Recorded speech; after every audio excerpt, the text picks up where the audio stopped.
What's going on, everybody? Hope you're all having a fantastic day today. Now, ladies and gentlemen, today, funny enough, I actually had a completely different video plan for you guys. I was going to be discussing a little something with how I was kind of concerned that they might be doing some, shadow nerfs and shadow buffs. Basically, implementing things into this game, doing updates that we didn't publicly know about. But just recently, the developers have come out and given us a little information about, actually, the exact thing that I was concerned about. So, lucky enough, I did not make that video, and we have time to discuss the exact problems within the video today. But guys, before we go ahead and dive deep, if you guys are interested in more content just like this, don't forget to subscribe and hit that bell. We post daily here at 8 in the morning Eastern time. Of course, mostly XDefiant, but as Black Ops 6 trickles along, we'll be discussing that game more and more with those updates and everything that Treyarch is doing within that game. And last but not least, ladies and gentlemen, we are indeed on the camo grind right now in XDefiant, and we do that on stream pretty much daily. So if you guys want to, catch me struggling and really going through the trenches with doing the camo grind. And also, ladies and gentlemen, we do open lobbies on that stream as well. So of course, if you guys are interested in any of that stuff, you guys can find a link to that channel down in the description of this video. Alright, so ladies and gentlemen, not too long ago, I don't necessarily remember exactly when, I think it was in the middle of Season 1, correct me if I'm wrong, but the Phantom's ult got kind of destroyed, if I'm going to be completely honest with you guys, and it was never like this before. The Phantom ult was always very connective when it came to, how you actually landed shots, but for some reason, it just kind of busted. And whenever someone would push into the bubble, they just won't land their shots. I'm going to be real with you guys. And still to this very day, I still find it a lot easier just to push into the Phantom bubble. If you don't see any other enemies sitting within the Phantom bubble, holding off, the angles, don't be afraid of the Phantom himself. Trust me. It is still kind of busted. And for me personally, 8 out of 10 times, I can just slide jump into the bubble, go ahead and break their camera angle a little bit, and, just beam them out and kill them. And that's strange because they have their ult open, right? Like, you're not supposed to be able to get a freebie. You're not supposed to say, oh, he has his ult open. This is an easy kill. Let me just run up and kill him. No, it's like, in the very beginning, you were able to destroy with the Phantom ult. If it was no teammates in the bubble with you, I could still take on 3-4 people if I wanted to, all pushing into the bubble, and I would still be able to connect my shots. But it busted. And personally, I thought it was a nerf to the bubble.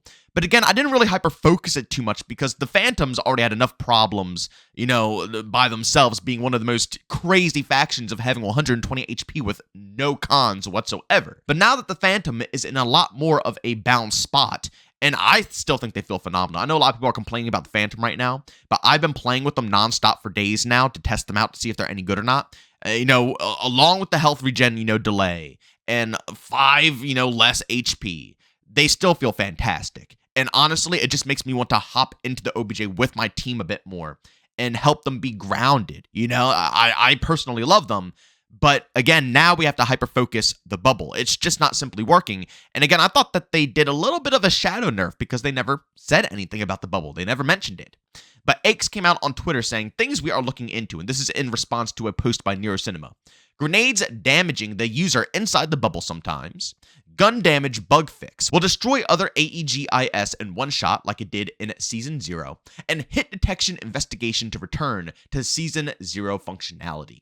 Now, I don't really understand the first one, grenades damaging the user inside the bubble sometimes. I'm assuming that means that it's not happening all the times, when in reality, it should kill them or hurt them if it lands inside the bubble. I'm not exactly sure, but I do believe that's what it means. The second one, gun damage bug fix. I didn't even know this one was a bug. I thought that you could still go up to other Phantom bubbles and shoot them, because basically how it was in Season 0, when, I used, obviously the Phantoms a decent amount. If you walked up to another Phantom bubble, you can go ahead and obviously shoot it away. So basically, whoever shot their AEGIS, gun first at one another was able to disable the other Phantom bubble. I guess that got completely bugged out in some of the later seasons, but I'm just happy that that's going to be resolved. But the last one there is the big one. Again, hit detection investigation to return to Season 0 functionality. I think a lot of people read this because I saw some comments saying, well, isn't that bad? Because, Season 0 didn't have the best hit reg. But again, they're talking about the Phantom bubble. And during Season 0, if someone ran into the Phantom bubble, they were going to go ahead and get clapped. You know what I'm saying? Unless, of course, they came in as a team, or they flanked them, and that's how it should be.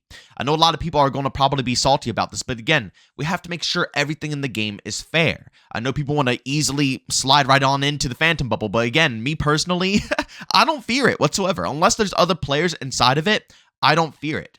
And again, that is how it should be, because the Phantom is once again an operator or a faction that is supposed to be on the objective. They're not necessarily supposed to be the assault team like the cleaners, or necessarily a support role like Libertad with healing. They're more so hard defense. You work up with your team goes ahead, they clears out a flag, an occupy zone, and the Phantom comes in. You could drop down a drop shield, give your team some more cover. You could pull out the bubble, everybody can get on inside of it and start shooting outside.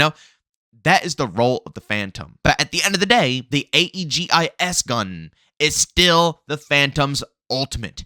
It should still be powerful. I mean, shoot, even when I'm holding like a B objective and my team is up in the bubble and they're watching a certain angle and I'm faced backwards so nobody can flank into the bubble, so my team has, one way and I have the other way so nobody can get through, I can't even cover my team's back. If someone flanks and they push me while my team is looking at the other direction and all I have to do is just simply shoot them once because I'm literally in my ult, I can't even do that. That is a problem, okay? The gun should actually connect. And if you really want to take down a Phantom ult, you should have to think, It shouldn't be just, let me just run inside, break his ankles, and then destroy him. No, you should actually have some logic, push with a teammate, have someone come from the side and you come from the front, or just, abandon the fight, come from a different angle and try to shoot him from behind. Things like that is how you should be engaging with the Phantom, not just blindly charging into the bubble because you have the full confidence that they're not going to be able to kill you. That just doesn't make any sense to me. But ladies and gentlemen, it wasn't only the Phantom ult that made me want to put this video together. Again, I had a video that I wanted to record where I thought the developers were doing shadow nerfs into this game. And the reason I believe that is because when Season 2 dropped, again, not only was the Phantom ult already kind of nerfed down already, then Echelon, when it came to the camo, that almost seemed like it became completely invisible. Now, tell me if I'm wrong here. I might be absolutely tripping. And again, it might just be a effect of the audio not working as good as it was before, because the audio is all types of gunked up. I mean, sometimes I can hear it, sometimes I can't.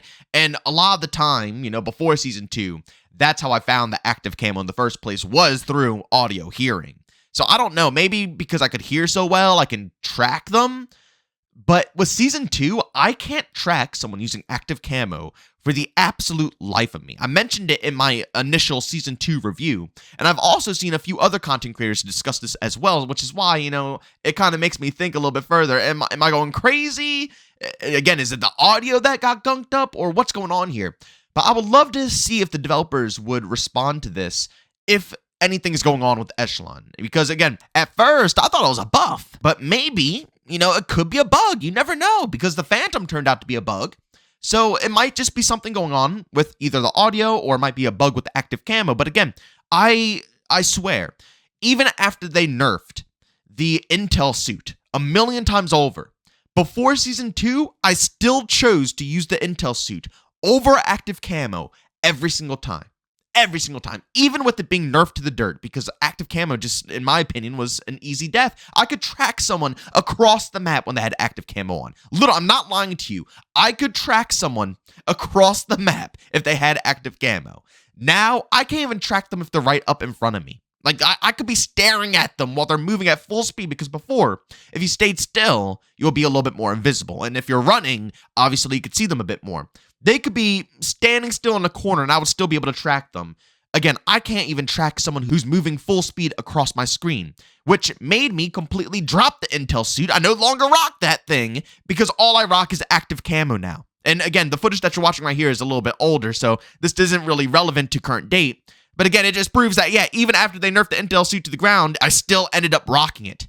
It's strange how that has completely changed, and I don't even consider using the intel suit anymore. But ladies and gentlemen, I need you guys to go down in the comment section and let me know if I'm going crazy or if this is legit here. Because again, I'm very happy to hear that the Phantom ult is finally going to be how it was originally. It's going to be a lot more fun in my personal opinion. That's great, and I'm glad it wasn't purposefully nerfed, without anything being in the patch notes, because I don't think that's the direction we should take here. We should always be open about everything that's changing within XDefiant. But now I'm a little curious about the Echelon, situation here. Again, I'm personally thinking it's more than likely the audio, but something feels fishy, and I need you guys to either confirm it or deny it down in the comment section. Are you guys running into a similar situation where the active camo suit is nearly impossible to track now? And even when you use active camo, it's a lot easier to dip and weave, avoid bullets. I mean, I can run straight at people now. And I'm not talking about low-level players. I'm talking about people who are probably like 100 plus. I can run right in front of them, and they won't even engage with me. Again, before, like I said, it was instant. It was a reason why I chose to run Intel suit over active camo every day of the week. I think something's off, but I need you guys to let me know down below. But as always, ladies and gentlemen, if you enjoyed today's video, leave a like. If you hate it, leave a dislike. Don't forget to subscribe and hit that bell. We post daily or at 8 in the morning Eastern time. And of course, if you guys are interested in any of my other content, I do stream pretty much daily over on Twitch. So if you guys want to check that out, I got a link to that down in the description of this video. But as always, thank you guys for tuning in, and I'll see you all on the next one. Peace out.